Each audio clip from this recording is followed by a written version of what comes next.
tell the audience or your team members that survival of the organization primarily depends on us tying the program to the business. And we've seen this photo, and I'm just using this as an example to show you how to tie the program to the business. Now, this is a photo where some people will see a young lady.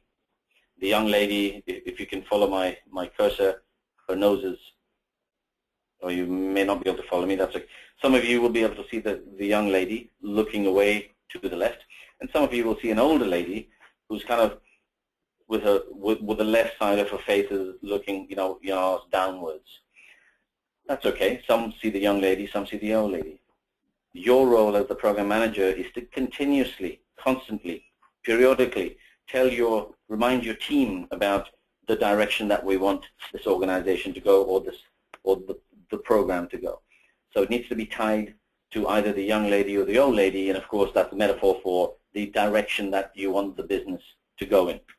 So one of the best ways that I know is to be able to tie that story around numbers.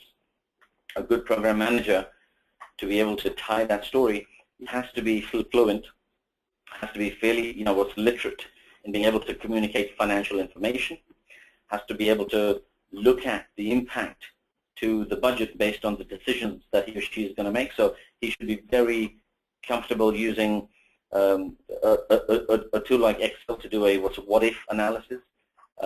Again, skill sets that if you don't have, I would start asking internally if you have any training programs, if you have a mentor who can show you how to use, finance, numbers, how to use it to your advantage, because at the program level, as we know, we aren't talking in the fives or the tens of, millions of dollars that one loses. Making the wrong decision can cost you the company, or certainly into the hundreds of millions, if not the billions of dollars worth of impact. So be fairly comfortable with numbers. That's all I'm saying here. The second habit is, we do speak about this at the project level, and we've all heard about this. We all know. What I find when I go in and audit organizations, and I ask for the artifact reviews, and I will look at the project plans, and I will look at the complexity of the projects and the stakeholders, and a lot of times this stakeholder management, the grid is missing, or it's a few bullet points.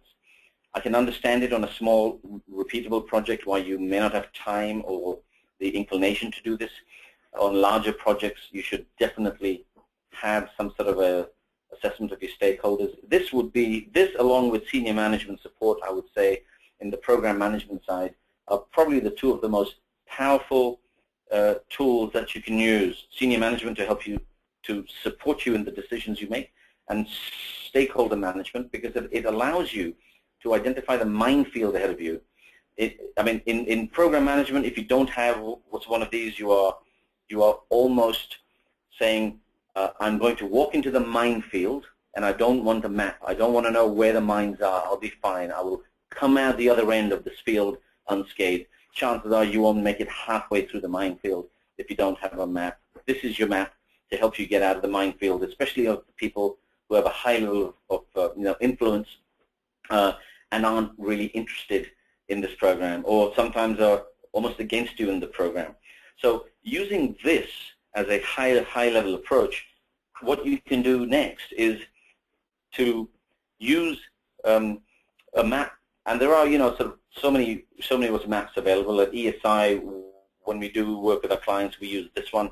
We just talk about assertiveness, about high assertive people and highly expressive people, and obviously it's low on the other side. So what I would do is I would take my stakeholders, once I know where they are in the earlier grid, I would then assess them against their assertiveness and their expressiveness, and I would devise my communication in one of those 4 methods. So if they're highly assertive and low expressive, if you look in the top left-hand side, it would be a very direct approach in how I would, speak to them, how I would share information with them. The people that are highly expressive and highly assertive, they like a more spirited conversation. They like emotions thrown in with what's with the communication, etc. So it could even be an email with emotions in it, as opposed to on the direct side, I want 3 bullet points. Here's what I want you to do. Boom, boom, boom. So it helps you understand the style of what's of the receiver of your email or any form of what's communication. So again, a nice little thing to think about in your next program. And we'll share with you some of these, the strengths and the cautions based, as I said, on the type of communications. And we have a lot of information on the slide. All I'm trying to say is there are 4 or 5 styles. They have some strengths and they have some cautions. Whichever approach you use, they also have the MBTI, which is another tool. The SDI is another tool. So whichever tool you choose or your organization chooses to understand people, just realize that after the stakeholder assessment, try to understand the style of communication of the receiver and target your comms in the style of the receiver. We are almost there. So habit number 3. This is kind of like, it says, look, use situational thinking. Now, the reason we call it situational thinking, as in situational, what's leadership, is that as a lot of times as project managers, what we do is we find a problem and we go and we fix it. It's a slightly, what's a different approach when you're in a what's program environment, and especially when in a program you have multiple projects that are starting, that are entering the stream and are exiting the stream. What's critical thinking really is about solving a business problem. So it is the focused and intentional thinking. It is, and we'll see in a minute. There's 3 or 4 ways, so we can approach this. But it is, even according to the source there at the bottom, they're saying of all of the skills expected to increase in importance, the number 1 skill that is still seems to be in short supply, no matter how many university degrees we have, and what people come out of these fantastic institutions and work in blue chip companies like yourselves, there seems to be a dearth of this. Partially, I have to admit, it is the organization. Sometimes the organization will not allow certain people to think outside of the box. But I think given the landscape that I shared with you earlier in terms of the higher complexity of the requirements from customers, the faster time to market, lots of competition in your space, this is one of the skills that becomes absolutely key. So situational thinking, which means try to use slightly what's different styles of thinking. And at ESI, as I'm sure you know this, we say, look, don't approach a problem that needs to be fixed, or you need to brainstorm some ideas. We are usually very good at the tactical or the analytical side. So the analytical is, why did it happen? Why is it this way? Tactical means, how can we fix it and how do we move forward? So I think a lot of our training, both at the technical level, at the university level even, I would say, is along that x-axis, from analytical to tactical, and we're very good at that. So we're saying, why don't you try and introduce another 2 ideas? So ask yourselves, is there a method in this organization, or can I introduce what's a method of coming up with innovative ideas, coming up with newer ways of approaching a problem? So what can we do in terms of generating lots of new innovative ideas to either solve the problem or to take advantage of some business opportunity? And once we come up with those ideas, we need to start thinking about what are the consequences of implementing some of those at a strategic level, i.e. we know that habit number 1 says tie the program to the business all the time. So we need to keep that link very tightly in place. The program benefits to the strategy of, of the organization. So we need to have that link. So these new ideas that are coming up, how in line are they with that strategic fit? So we aren't just thinking about today and next week, and obviously it's next month. A program manager needs to have an inside-out radar that may be thinking 18 months to 3 years down the line in terms of the direction that the organization is heading in. So a key habit to start inculcating, to start thinking about, to start introducing, maybe in your program integration or the update meetings that you may have every month. Start looking at both new ideas and also the impact that this could have on the strategic intent of those ideas. Then we're almost there. Habit number 4. This guy, Vince Lombardi, he was literally said to he's the coach of an American football team, and he said, look, I don't want the fastest, I don't want the best looking, I don't want the strongest. I want people who come together who are motivated to perform. So I want people who can work as a team, because a team working together is much stronger than one or two heroes that stick out. I mean, if anyone has been if anyone has watched the World Cup recently, if you're a Germany fan, congratulations. If you are a Brazilian fan or a Spanish fan, I apologize, but you can see what I mean. I mean, as soon as the Brazilians lost one player, one of the key players was lost, they fell apart. They lost every single game, after that, and they didn't even make 3rd place in their own country. So it's about a team like Germany. There were no real superstars in there, but they worked really well and effectively as a team. It's one thing to understand about teams. Please realize everyone is not going to get along all the time. There'll be arguments and fights, but your role is to make sure that at least everyone is running or headed, in the same direction. That's a good place to be. And it's like, I would say, you can almost see yourself as a coach. So, as a program manager, because you'll be managing all the project managers and your key stakeholders. So you should almost have a checklist, like a coach's checklist.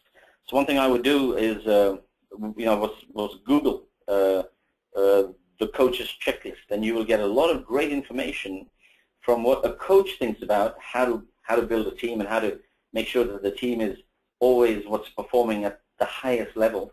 How to identify morale, how to get people, out of the doldrums, get people excited about the work that they're going to do. So don't just rely on project and program management literature.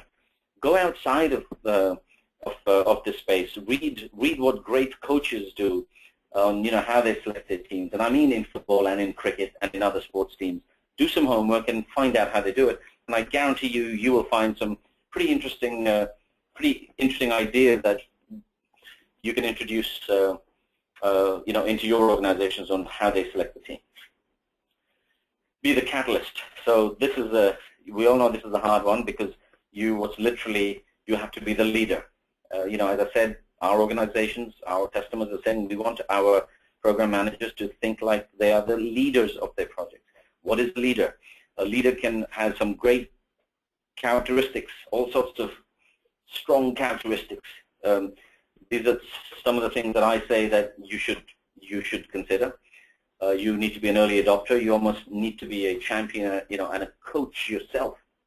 You obviously have to be excited about this journey that you and your team are going to take. That is going to be long. It's going to be, could be dangerous. It's going to be, you may have some rewards at the end of it. But your role as a leader is to make sure you have followers.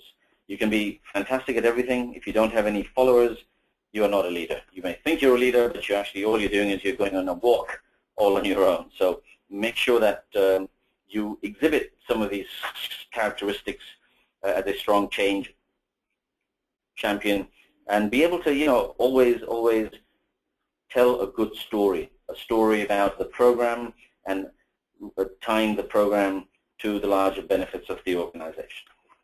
And if you want to read one book and one book only, I highly recommend, this is an old book, this is from the 80s, but it's still very relevant, and I keep going back to it from time to time. This guy, John Cotter, on change, he has his sort of, 8 steps to change, and he talks about how an organization or how an individual can change. And as program managers, we need to start thinking about our own 8 steps of change. So we've already spoken about point number 1, explain why, why we're on this journey. We've already had a chat about number 2 and your stakeholder identification and how you would send the message to the right stakeholder based on their style. Explain to everyone, be completely transparent about how you are going to make these decisions based on not just finance numbers and what's budgets, but on the strategic implications of the decisions that you're going to make as well. Number 4, obviously, I think we all know that understand the politics, and I say the WBS, the work breakdown structure, because at the end of the day, it's the WBS and the OBS, the organizational breakdown structure as well, where you would identify the politics. And really, all the other points are fairly straightforward. I think number 6 says solve up, not down. So you really have to be a master communicator, high impact communication. How can I, what's to communicate up well? How can I give them the right information at the right time? Make sure everyone understands the infrastructure in place, the structure as far as escalation, as far as as governance. All I'm saying is be open, be very, very transparent. And the final habit is you and the organization, but mainly you as a program manager, because you will see project managers come and go, you will see teams come and go, and you really must deal with the good, the bad. I had to put this one in, I'm sorry. The good, the bad. And when I say bad, I don't mean the bad person, I mean bad policies, bad rules, but certainly people who are not, what's team players, and obviously the ugly.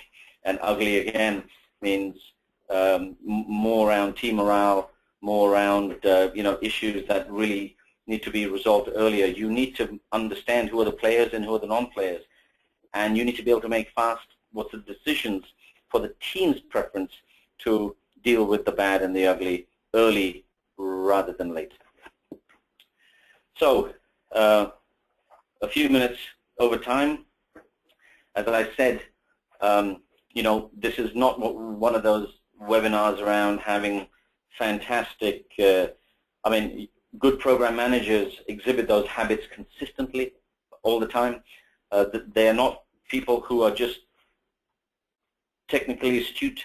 A good program manager isn't somebody who can do a fantastic work breakdown structure and a beautiful master schedule with an integrated, all the projects are integrated through the interface. What's the definition? Forms, and you have your program critical path and everything is perfect. No, that is a standard.